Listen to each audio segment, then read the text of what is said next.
오늘 말씀은 숨은 재물에 연결되는 법이라는 제목으로 말씀을 나누겠습니다. 이사야 45장 3절입니다. 제목 구미가 당기지 않습니까? 숨은 재물에 연결되는 법. 군침이 돌지 않습니까? 관심 없습니까? 네. 좋죠? 듣기만 해도 좋죠? 숨은 재물에 연결되는 법. 그런 것도 있더라고요. 가끔 이렇게 광고를 보니까 내가 잊어버린 보험금 찾는 법 이런 게 있더라고요. 무슨 사이트 들어가서 자기 뭐 이렇게 입력하면 그러면 어느 회사에 어떤 보험을 오랫동안 몇 년 전에 놔두고 당신이 아직 찾아가지 못했다. 또는 저쪽에서 나온 뭔가를 당신이 안 가져갔다. 그런 거 알려준다는 거죠. 그런 것처럼 우리를 위해서 예비된 게 많거든요. 그걸 우리 눈에는 숨은 재물이에요. 은밀한 곳에 숨어있는 재물이에요. 우리를 위해서 예비되어 있지만 내가 찾아가지 못하는 것. 바로 그런 거죠. 숨은 재물에 연결되는 법. 이사야 45장 3절 같이 읽겠습니다. 내게 흑암 중에 보화와 은밀한 곳에 숨은 재물을 주어 내 이름을 부르는 자가 나 여호와 이스라엘의 하나님인 줄을 내가 알게 하리라. 아멘. 우리 정만호 장로님께서는 이 구절을 인용하실 때 숨은 재물이 뭐냐? 그게 광산에 숨어있는 금 아니겠는가? 백금 아니겠는가? 이렇게 얘기하시고 그 시베리아 벌판에 막 착 깔려있는 사하린에 착 깔려있는 이탄, 석탄들 그게 숨은 재물 아니겠는가? 뭐 이렇게도 얘기하시고 그래요. 아마 스티브 잡스나 삼성 같은 데서는 그러겠죠. 바다에 모리아를 바라보면서 바다 해변을 보면서 지천에 깔린 돈을 보라 뭐 그렇게 거기서 이제 추출한 게 반도체에 사용되는 물질들이 거기서 나오는 거 아니겠어요? 어쨌든 자기 입장에서 숨은 재물에 연결된다 할 때 숨은 재물이 뭔가에 대한 해석은 각각 다를 수 있겠습니다만은 오늘 여러분에게 제가 전하고 싶은 중요한 포인트는 여기에 있습니다.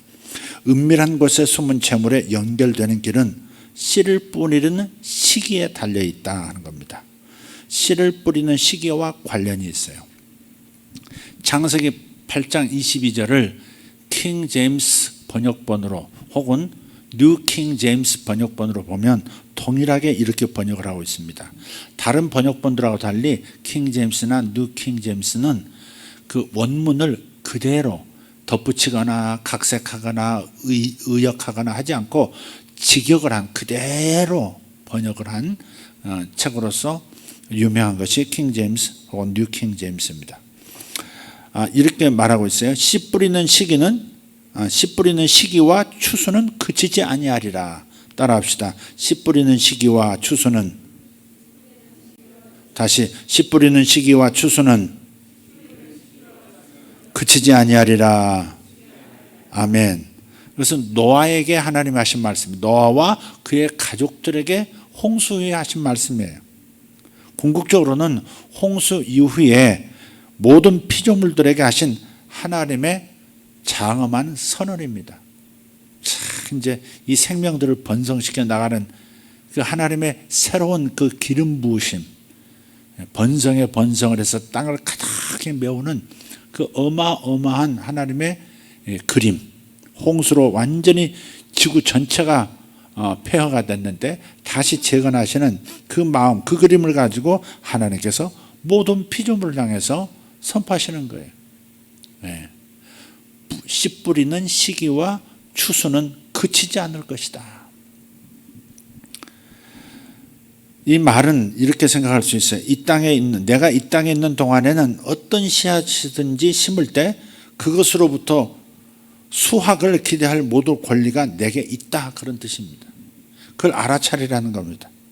어떤 씨앗이든지 심으면 그것으로부터 반드시 추수를 할 수 있다는 기대감을 가지라 하는 거예요. 그럴 권리가 내게 있다는 뜻입니다. 하나님께서 선포하셨으니까, 법으로 제정하셨으니까 수확을 기대해도 좋다 하는 말씀입니다. 심음과 거둠이라고 개역성경에는 그렇게 번역을 했습니다마는 심고 거두는 것은 하나님께서 세우신 가장 중요한 법칙 중에 하나입니다. 근데 이 성경은 씨 뿌리는 시기와 추수, 그러니까 seed time and harvest라고 했지, seed time and harvest time이라고 하지 않았습니다.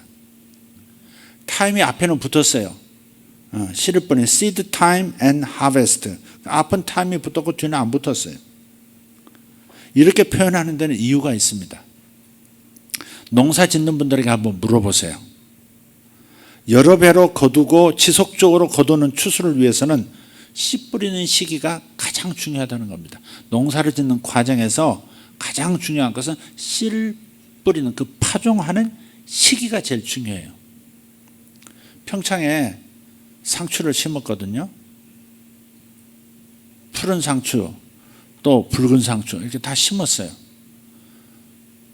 그런데 그 상추들이 날씨가 워낙에 늦게 풀리니까, 평창은 여기보다 한 1도, 2도, 뭐 3도까지 낮으니까, 그러니까 심었는데 이게 잘 자라질 않는 거예요. 가서 이제 좀 먹으려면 이제 조금 나와 있는 잎사귀 따고 나면 몇 장 따고 나면 없는 거예요. 또 자랄 때까지 한참 기다려야 돼. 그러니까 이 상추 한 포기를 이렇게 심더라도, 모종을 심더라도 하여간 시기를 잘 선택해서 심어야 돼. 저 따뜻한 쪽에서 심은 것들은요, 잎사귀가 손바닥보다 더 크게 이렇게 퍼져 나오거든요. 저 광주에서 김 집사님이 가져오시는 상추를 보면 손바닥보다 큽니다. 특별하게 가꾼 것도 아니에요. 그냥 막 심으신 건데도 그렇게 커요. 근데 동일하게 심은 평창의 상추는 조그매요. 아기 손바닥만 해요. 그게 이제 씨 뿌리는 시기가 안 맞았을 때 그래요. 기후가 좋을 때, 적절할 때 심어야 되는 거죠. 물론 고랭지 채소이기 때문에 맛은 아주 좋습니다. 참 좋아요. 평창에서 나온 게 참 좋습니다. 하지만 풍성하지 못한 것은 씨 뿌리는 시기를 선택 잘못했을 때 그렇다는 겁니다. 그래서 내 인생에 대한 하나님의 기름 부음을 활성화시키기 위해서는 각 사람에게 있는 그 씨 뿌리는 특별한 시기를 잘 알아차려야 합니다. 씨 뿌리는 시기가 각 사람에게 다 있어요. 그 시기를 놓치면 안 돼요. 빨라도 안 되고 늦어도 안 되는, 그게 이제 농사고, 그게 우리 인생에서 수확을 기대하는 사람으로서 언제 씨를 뿌릴 것인가 하는 문제는, 시기의 문제는 너무 중요하다는 겁니다. 농부들에게 있어서 씨를 뿌리는 시기는 공식으로 다 나와 있습니다. 이거 심고 그 다음에 이거 수확한 다음에 곧바로 그 다음 뭘 심는다. 이거 거둔 다음에 이거 거둔 다음에는 그 다음에는 양파 거둔 다음에는 그 다음에 브로콜리를 심는다. 브로콜리 수확한 다음에는 곧바로 파를 심는다. 기타 등등. 이분들은 막 시기에 대해 정확하게 이렇게 계산이 다 되어 있어요. 그러나 카이로스 시기, 물리적인 시기, 자연적인 시기 말고 카이로스의 시기, 하나님께서 기름 부음을 부어서 커다란 수확이 있도록, 지속적으로 큰 수확을 일생 동안 누리도록 하는 데 있어서 그 뿌리는 시기가 각 사람에게는 정해져 있지 않다는 겁니다. 그래서 이 부분은 어려운 부분이기도 해요. 예수님께서 제자들에게 예루살렘을 떠나지 말고 아버지의 약속하신 것을 기다리라고 하셨거든요. 그리고 그런 다음에 10일 후에 엄청난 성령의 단비가 내리게 하면서 엄청나게 부어졌죠. 바로 그때 내린 성령의 그 엄청난 부으심으로 말미암아서 제자들이 거룩한 능력으로 무장이 됐고 열방을 추수하는 엄청난 추수가 시작이 됐죠. 시기를 놓치면 안 되죠. 시기를 알아야 돼요. 시기를 놓치지 말다, 시기를 알아야 된다는 말이기도 하죠. 시기에 대한 계시가 있어야 돼요. 제자들은 그 시기를 이해했고요, 순종함으로써 오순절 성령 강림의 축복을 누렸고, 그래서 교회가 탄생했고, 그 예루살렘 교회가 세계 선교의 거대한 발걸음을 시작할 수 있었습니다. 우리 잘 아는 얘기인데, 이삭은 이미 기근이 휩쓴 그랄 땅에 거하고 있었습니다. 창세기 26장 6절을 보면 모두가 마을을 버리고 이집트로 떠나갔습니다. 곡식과 포도주의 땅, 이집트로 다 떠나갔어요. 살던 가옥도 버리고 경작하던 토지도 다 버리고 다 남쪽으로 이집트로 떠났어요. 그걸 보면서 그랄 땅에 있었던 이삭도 자기도 똑같이 떠나고 싶었을 겁니다. 왜냐하면 왜 그도 저들과 똑같이 애굽으로 가려고 했는가? 그것은 자기 아버지 아브라함이 당시 경제 상황과 상관없이 가는 곳마다 번영했었다 하는 사실을 잊어버렸기 때문에 그렇습니다. 동서남북 어디로 가든지 네가 밟는 땅마다 너의 땅이 되겠고 그곳에서 번성을 이룰 것이다 하는 그 말씀대로 아버지가 번성하고 번영하셨다는 사실을 잊어버렸기 때문에 상황 따라서 이집트로 내려가려고 했던 거죠. 이삭이 막 그랄을 떠나려고 했을 때 하나님께서 말씀하셨습니다. 어떤 방식으로 말씀하셨는지는 정확하게 기록이 없어요. 여호와께서 말씀하셨어요. 그게 창세기 26장 3절입니다. 같이 한번 읽어보겠습니다. 여호와께서 이삭에게 나타나 이르시되 애굽으로 내려가지 말고 내가 내게 지시하는 땅에 거주하라. 이 땅에 거주하면 내가 너와 함께 있어 내게 복을 주고 내가 이 모든 땅을 너와 내 자손에게 주리라. 아멘. 하나님의 음성이 있었다는 점이 중요합니다. 그리고 순종도 중요합니다. 이삭은 그 땅에 씨를 뿌렸고 마침내 그 해에 100배의 수확을 얻었습니다. 26장 13절 14절입니다. 그 사람이 창대하고 왕성하여 마침내 거부가 되어 양과 소가 떼를 이루고 종이 심히 많으므로. 아멘. 1의 100배하고 100의 100배는 그 규모에 있어서 큰 차이가 있죠. 이 점은 윤필립 목사님 설교에서 강조한 바가 있습니다. 그냥 자기가 소유하고 있는 자기가 씨 뿌릴 수 있는 장소에만 뿌린 것이 아니라 다 떠나버린 그 경작지를 자기가 빌려서 그 모든 곳에 씨를 뿌렸다는 그런 상상, 성경에 나와 있지는 않아요. 명확하게 나와 있지는 않지만 유추해 보건대 아마 그랬을 가능성이 매우 크죠. 저희 평창에서도 그 아래 농사 짓는 분은 우리 놀고 있는 땅이 있거든요. 농사 짓지 않은 우리의 땅이 몇천 평이 있어요. 그걸 보고서 다가와서 남양주사람을 계속 잘 얘기해가지고 내가 저 땅에서 농사 좀 짓게 해달라고, 저 땅에 뭐 심으면 내가 잘 기경해서 심을 테니까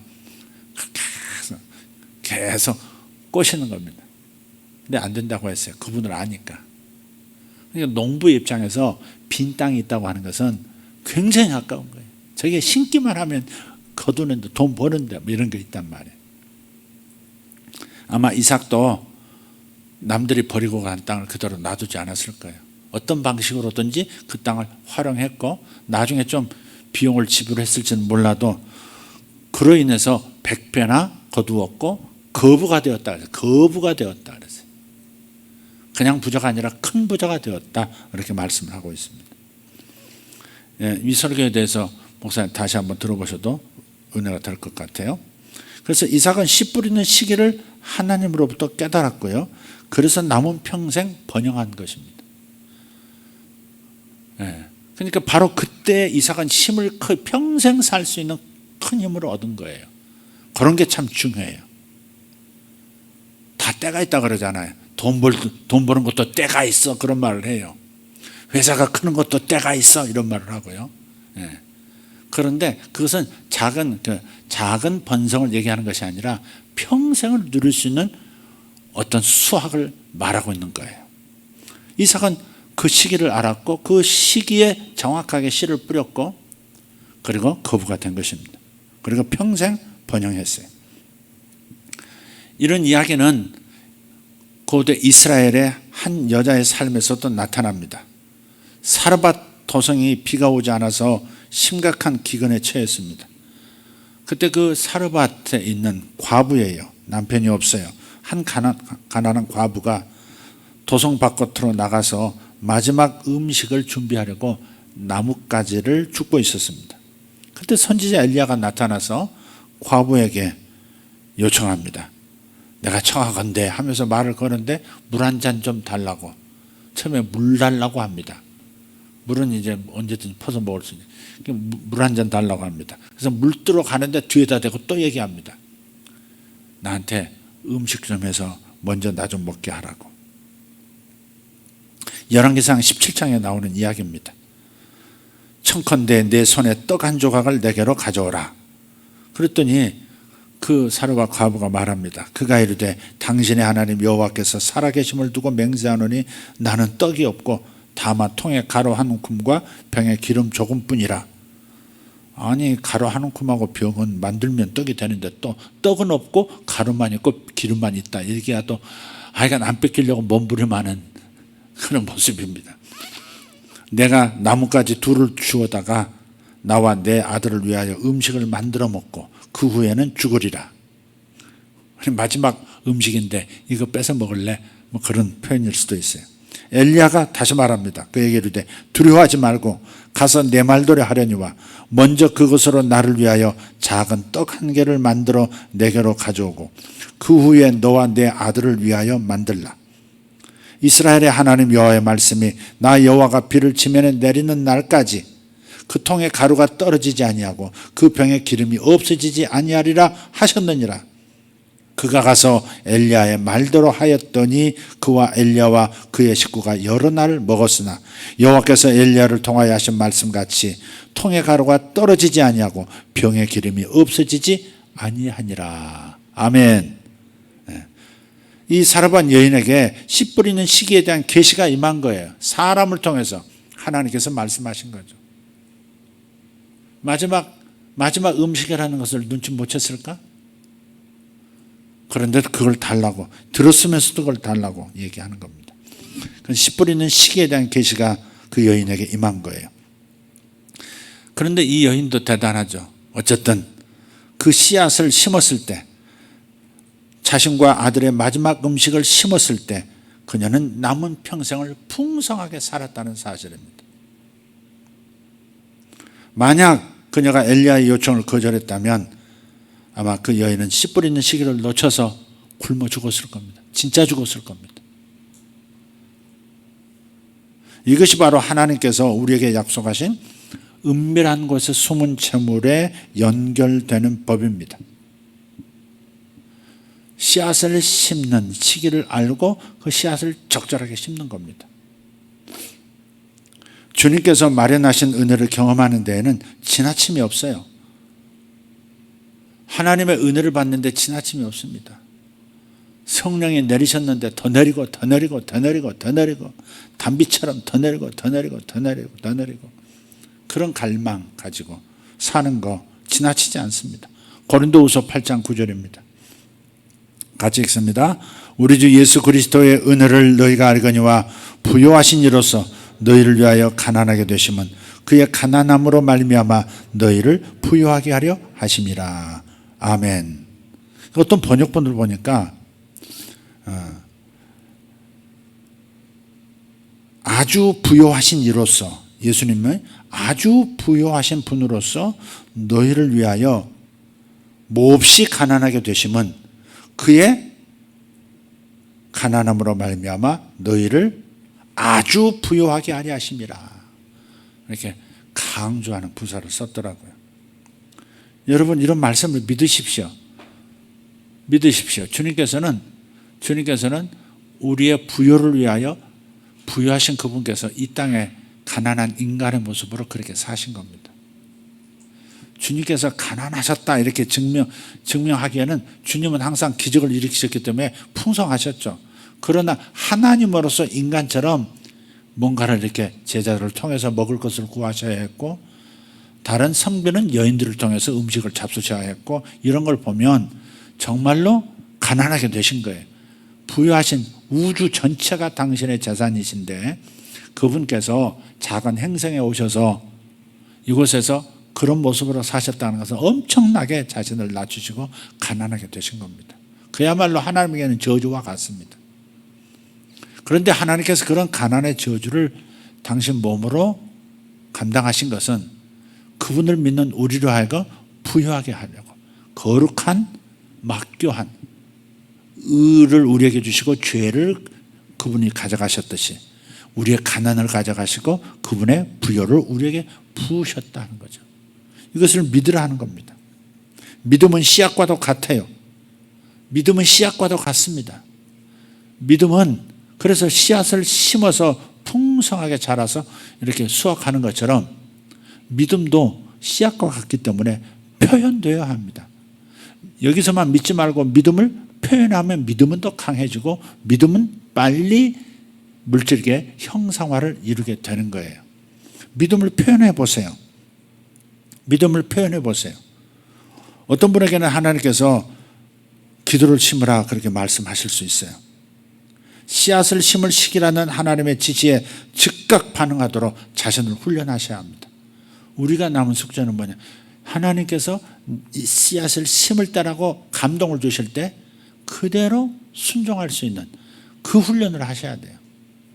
한 차례만 오지 않을 수 있어요.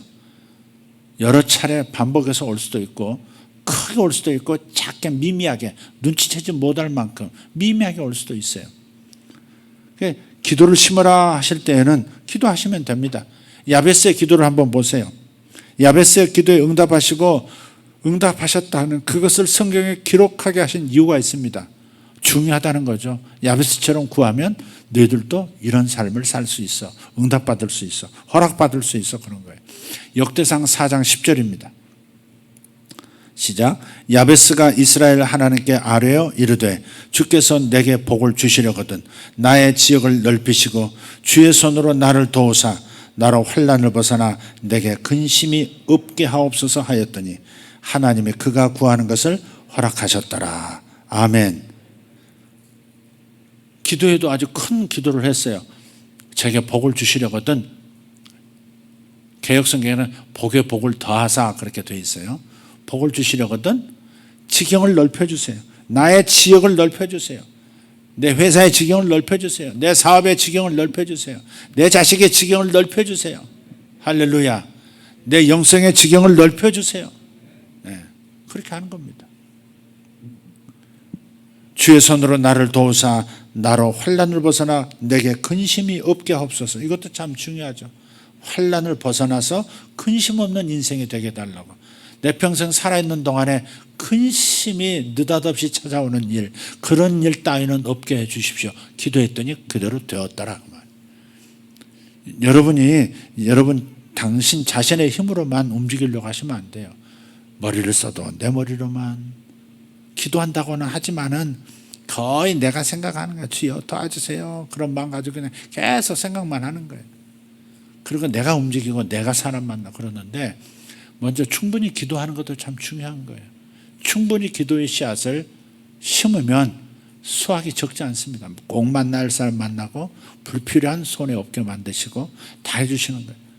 기도를 심어야 할 때 기도를 그 감동을 받으면서도 행동하지 않으면 그냥 공식이 아니에요. 공식이 아니에요. 하나님께서 기도로 심어라. 기도를 좀 해라. 그런 감동이 왔어요. 생각으로 왔고 마음으로 왔어요. 그럴 때는 순종해 보는 거예요. 작은 순종을 하고 나면 더 큰 메시지도 또 주시거든요. 그렇게 하는 거예요. 그러면 역사가 일어나는 겁니다. 때로는 물질을 심으라 그렇게 말씀하실 수도 있어요. 이런 것도 즉각 반응할 수 있어야 돼요. 여러분 11조 심으시는 거, 11조 하시는 거 잘하시는 겁니다. 그걸 통해서 땅의 창고가 차고 넘치도록 채우신다고 약속하셨으니까 이건 기본적으로 꾸준히 하셔야 되는 겁니다. 복이 임할 때까지, 크게 임할 때까지, 내 통장이 차고 넘칠 때까지 하시는 겁니다. 절개예물도 하고 온갖 핑계를 삼아서, 거룩한 핑계를 삼아서 하나님께 심는 겁니다. 자주 심으셔야 돼요. 네. 가끔은 나에게 다른 것도, 성경이 없는 다른 것도 하라고 감동 주실 때가 있어요. 마음이 일어나도록 하시는 거죠. 그 전에 한번 제가 제 얘기를 한번 한 적이 있습니다만은, 제가 고등학교 3학년 때 이제 예수를 믿고 한참 그 신앙생활 할 때인데, 이제 겨울이 왔어요. 그래서 학교 갔다가 이제 오는 길인데, 우리 아파트 앞에 작은 상가들이 있는데, 그 상가 이 샷다가 내려진 상가 앞에서 웬 그 젊은 남자가 슬리퍼를 신고 양말도 없이 벨벨벨 떨면서 거기서 웅크리고 거기서 하루 저녁을 보내려고 그러고 있는 거예요. 근데 그 순간에 너무 안 된 거예요. 제 마음에 너무 안 됐더라고요. 이 추운 날 어떻게 이 밤을 보내냐. 그래가지고 집에 들어가가지고 제가 덮고자 하는 카시미론 이불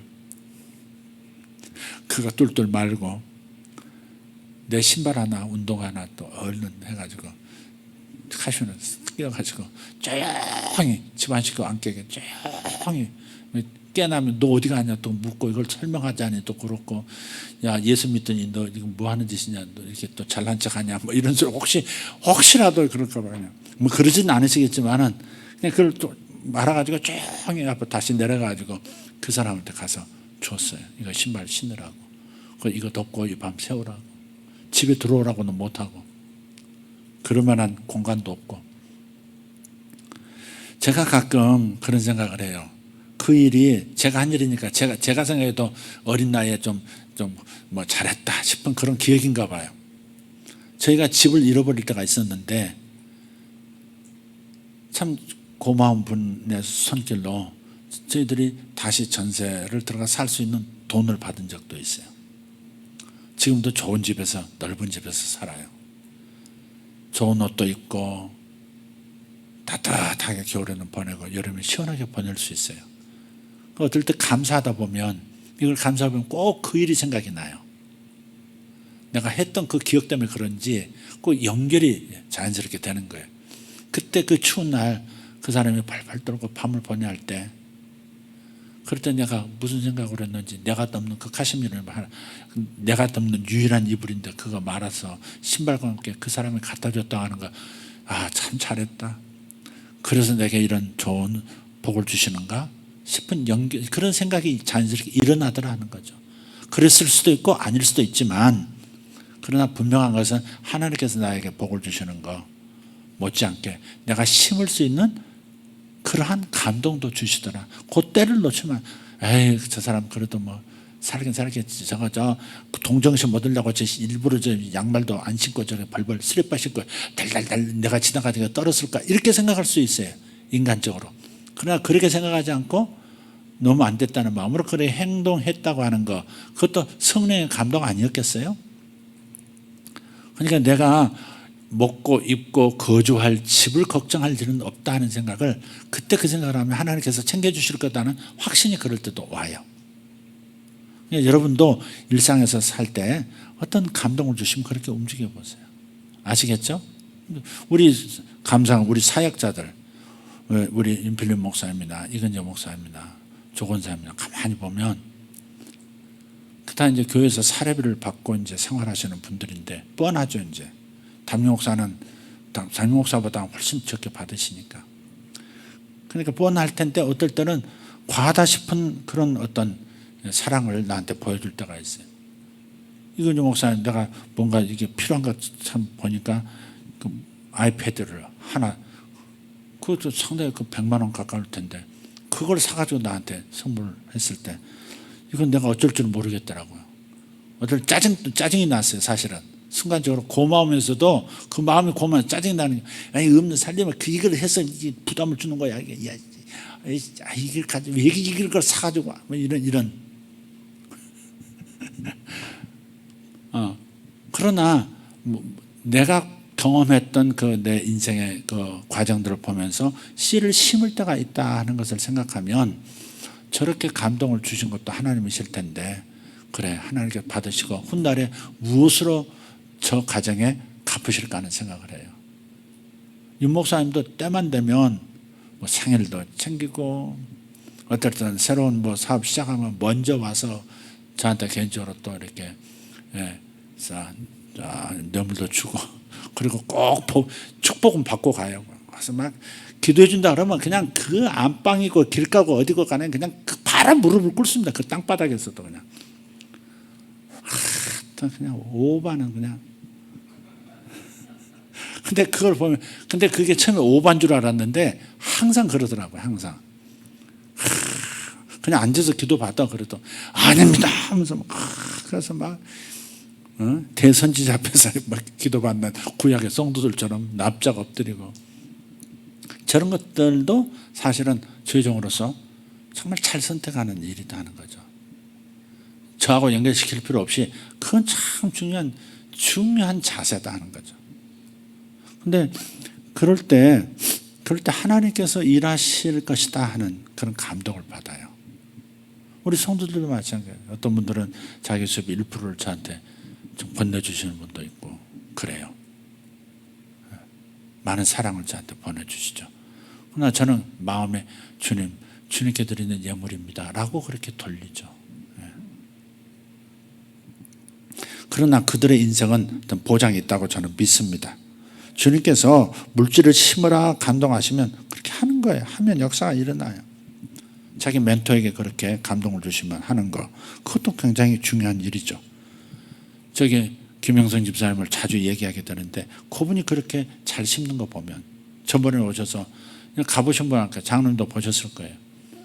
그 넓은 몇천 평의 그 땅 거기에다 농장을 만든다고 그걸 전부 자기 차에다가 재료를 다 사서 싣고 와가지고 허리도 아픈데 그걸 그냥 다 심고 울타리 다 쳐서 다 만들어 놓고.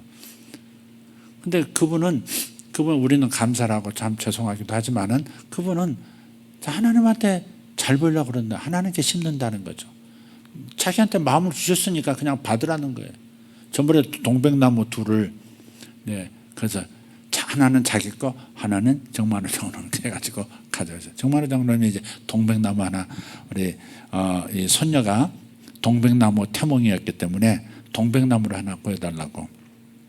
그러셔서 김영수 선생님 건축을 하시니까 남쪽 지방에 상황을 잘 하시려서 부탁을 했더니 30년 넘은 동백나무를 어디서 찾아냈어요. 근데 장로님 걸 이제 운반하는데 35만 원이 든다. 운반비가. 이게 너무 아깝다고 그러면서 자기가 직접 그 밤에 가지고 온 거예요. 그리고 오면서 자기 나무도 심겠다고 자기도 30년 넘은 동백나무 하늘에서 정만호 장로님 심으신 동백나무 옆에다가 나란히 심었어요. 그리고 나서 저한테 얘기하는 거, 아예 제가 돈 줄 줄 알고, 목사님 이것은 동백나무 자체는 장로님도 그렇고 저도 그렇고 이건 심는 거니까 내 돈을 드려야 되고 장로님도 돈을 내시는 거 맞습니다만은 운반비를 저한테 주시면 그러면 제가 공로가 없어지잖아요. 제 공로가 없어지니까 이거는 저한테 주려고 하지 마세요. 그래서 안 드렸어요. 결국 안 드렸어요. 그거 보내셨나요? 혹시 안 보내셨죠? 보내시지 말라고 그래서 그 공로가 없어진다고 안 받게, 하나님께 받겠다는 거. 하나님께. 그런 것이 바로 숨은 재물과 연결되는 거예요. 그분은 그래서 늘 그렇게 사시니까 일이 하나 끝나면 또 일이 생기고, 일이 끝나면 또 생기고, 일 끝나기 전에 일이 주문이 들어오고, 1년에 뭐 10채 20채씩 집을 짓는 겁니다.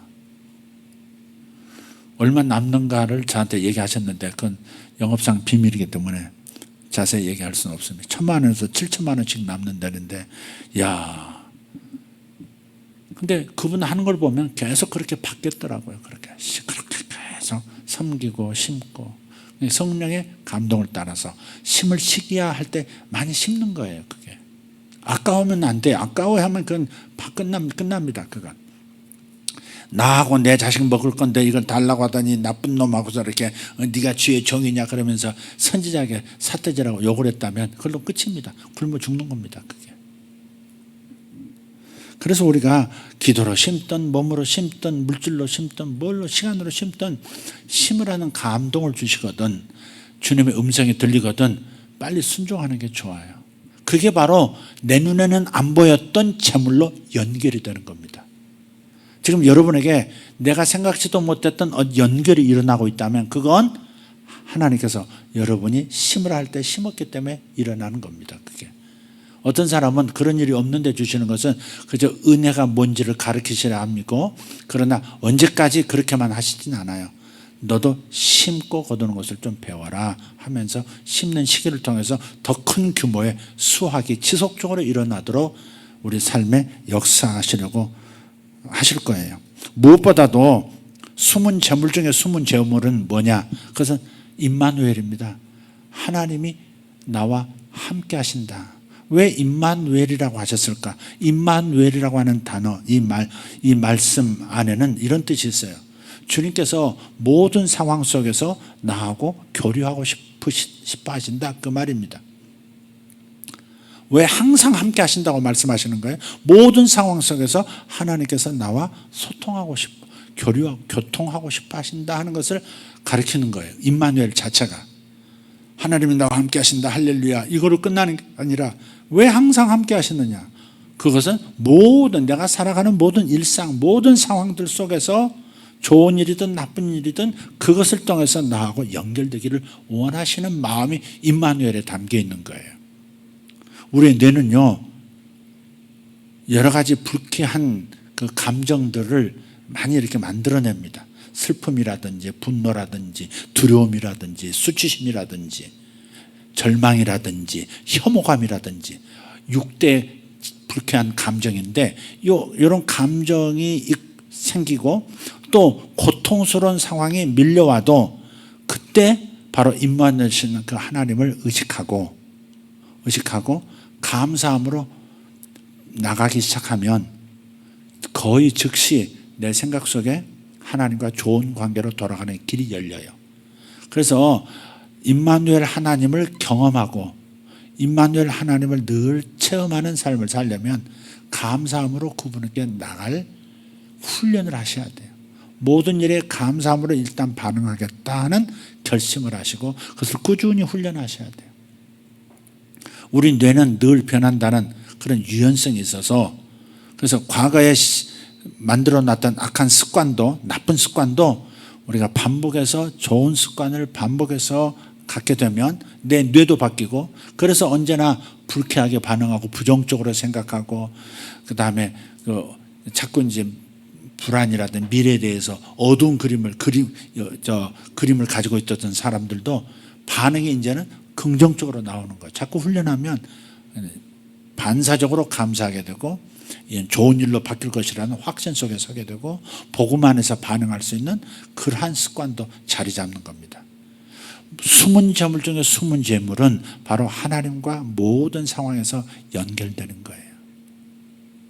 오늘 첫 번째 찬양에도 그런 내용이 있었던 것 같아요. 예. 주님이 나와 함께 하셔서 모든 상황 속에서 나와 연결하고 모든 좋은 관계를 계속해서 맺어가시는 것, 그것이 우리에게 주는 가장 큰 선물 중에 하나죠.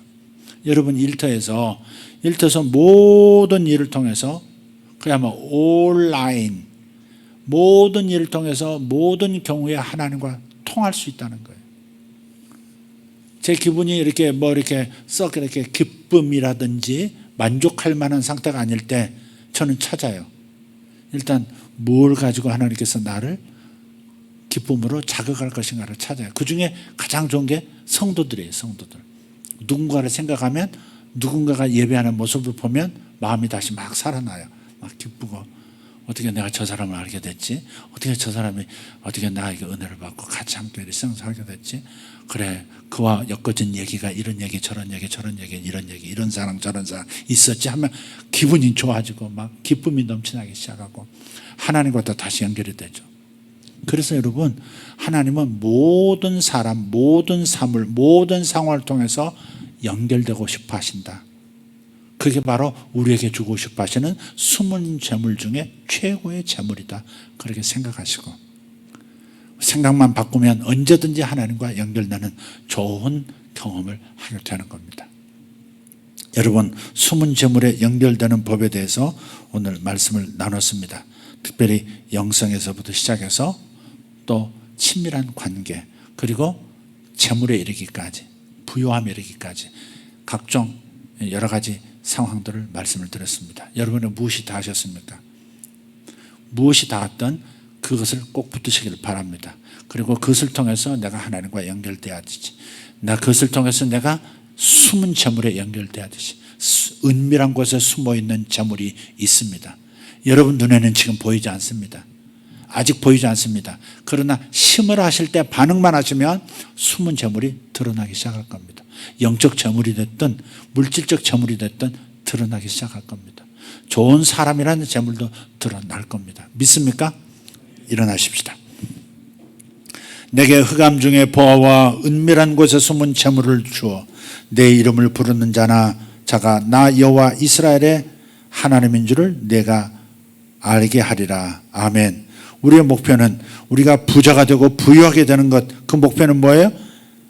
나를 부르신 분이 바로 하나님이시다. 나를 부유하게 하신 분이 하나님이시다. 나를 복주시고 나와 함께 하신 분이 하나님이시다. 이것을 세상에 증거하기 위해서 하는 그 큰 목적이 있다는 사실을 기억하십시오. 재물 자체가 목적이 아니라 그 재물을 통해서 살아계신 하나님이 우리를 사랑하신다. 나를 사랑하신다. 나를 통해서 당신을 사랑하고 계신다. 이것을 증거하기 위해서 이 약속을 하고 계신다고 믿으시기를 바랍니다. 할렐루야. 기도하겠습니다. 감사합니다. 내가 씨 뿌려야 할 시기를 하나님께서 알려주시는 것을 인하여 감사합니다. 내가 해야 할 일을 생각나게 하시고 내 미래를 위하여 씨를 뿌리는 시기를 알려주시는 하나님, 그 일을 충실하게 할 수 있도록, 반응할 수 있도록, 순종하는 마음을 가질 수 있도록 우리의 마음을 부드럽게 하여 주옵소서. 오늘 이 말씀을 들은 성도들 마음을 부드럽게 하여 주십시오. 거칠게 반응하고 복잡하게 반응하는 것이 아니라 어린아이처럼 부드럽게 유연하게 반응하게 해 주십시오. 심는 대로 거둔다 하신 그 하나님의 역사, 그러나 초자연적 거둠이기 때문에 30배 혹 60배 혹 100배 아니 1000배 만배 하나님께서 거두게 하시는 것을 믿습니다. 이삭이 씨를 심을 시기를 하나님께로부터 감동받고 그 일을 순종하여 그 땅에 머물러 심었더니 마침내 평생 번영할 수 있는, 평생 풍성히 살 수 있는 엄청난 수확을 얻었습니다. 사르밧 과부도 죽음의 절벽 앞에 서서 단지 연명하는 수준이 아니라 평생 번성할 수 있는 수준의 복을 받았습니다. 선지자 생도의 남은 아내 그리고 두 아들이 엄청난 기름 부음을 통해서 평생 먹고 살고 빚을 갚았던 것을 기억합니다. 우리의 삶에 특별히 재정에 빚이 없도록 만들어주시고 빚을 넘어서서 청산하는 것을 넘어서서 엄청난 부를 쌓을 수 있는, 그래야 하나님께 영광 돌릴 수 있는 길도 열으시는 하나님이신 것을 믿습니다. 지경이 넓혀지게 하시고 환난에서 벗어나서 근심 없는 인생 되도록 평생 기뻐하며 살 수 있도록 만들어주실 하나님을 찬양합니다. 무엇보다도 당신 자신을 우리에게 주시고 싶어서 늘 모든 상황과 모든 사람을 통해서 연결되고 싶어 하시는 임마누엘 하나님을 찬양합니다. 오늘 주님을 구합니다. 주님이 주시는 축복을 내가 사모합니다. 하나님, 더 사모하고 더 갈망합니다. 주님, 우리의 갈망이 작은 갈망으로 멈추지 않게 하시고 더 큰 갈망으로 자라날 수 있도록 도와주시옵소서. 사랑하는 성도들, 이 시간 머리마다 축복하여 주시고 손으로 얹어 기름 부어 주시옵소서.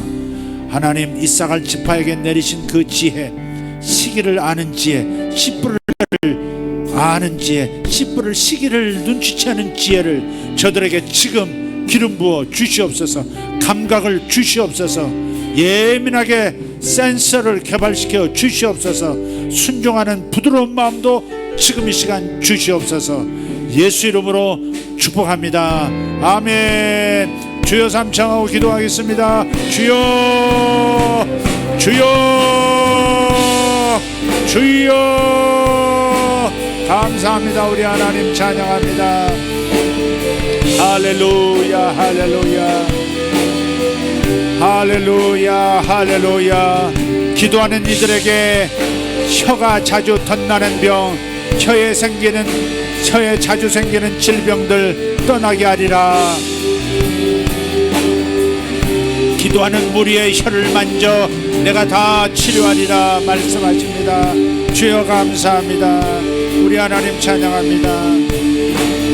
우리 인생에 숨겨진 것들을 우리에게 허락해 주시는 주님, 남들도 보지 못하고 나도 보지 못하는 오직 하나님만 보시는 그 숨은 재물, 은밀한 곳에 숨어있는 재물을 우리에게 주어 배부르게 하시고 하나님 살아계심을 증거하신다 하시니 감사합니다.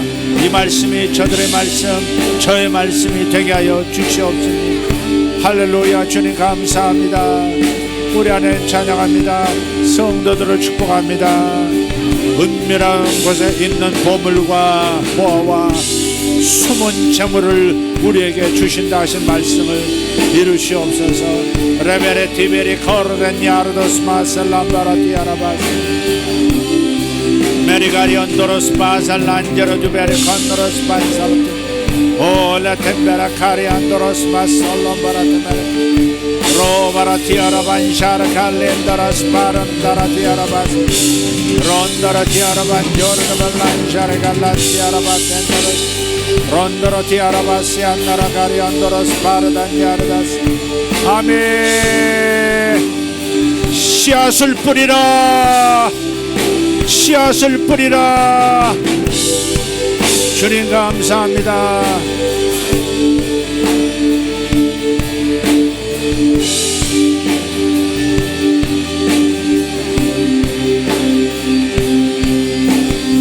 주님 감사합니다. 오르페레 두베레 칸노로스 바살란데레 두베레 칸노로스 이마라티아라덴 샬라리 아라바스 아라발라디 안다라 카리안 엔그라셀라베레 두메레 코리안도로시 임메레 슐라바라티 아라반 산도로 두베레 칸스 인살로 타바라티 아라바샬라바라티 아라. 나에게는 하늘의 별만큼 많은 재물이 있도다. 나에게는 하늘의 별만큼 많은 숨은 보화가 있도다. 구하라, 구할 것이요. 찾으라, 찾을 것이요. 두드리라, 너희에게 열릴 것이라. 씨앗을 심을 장소, 씨앗을 심을 대상, 씨앗을 심을 시기를 너희에게 알리리라. 주님 감사합니다. 이 말씀을 믿습니다. 씨앗을 심을 시기를, 씨앗을 심어야 할 대상을 알게 하시는 주님 찬양합니다. 주님 감사합니다. 주님 감사합니다.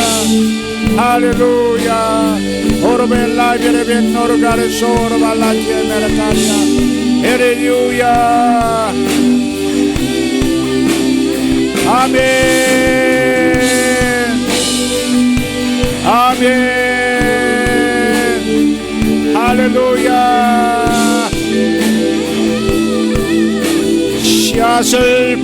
씨를 뿌릴 시기와 추수가 그치지 아니하리라. 씨 뿌리는 시기와 추수가 그치지 아니하리라. 씨 뿌리는 시기와 추수가 그치지 아니하리라. 아멘. 주님 감사합니다. 저들의 기회를 잡게 하여 주시옵소서. 기회를 잡게 하여 주시옵소서. 주여 감사합니다. 아멘. 주여 감사합니다.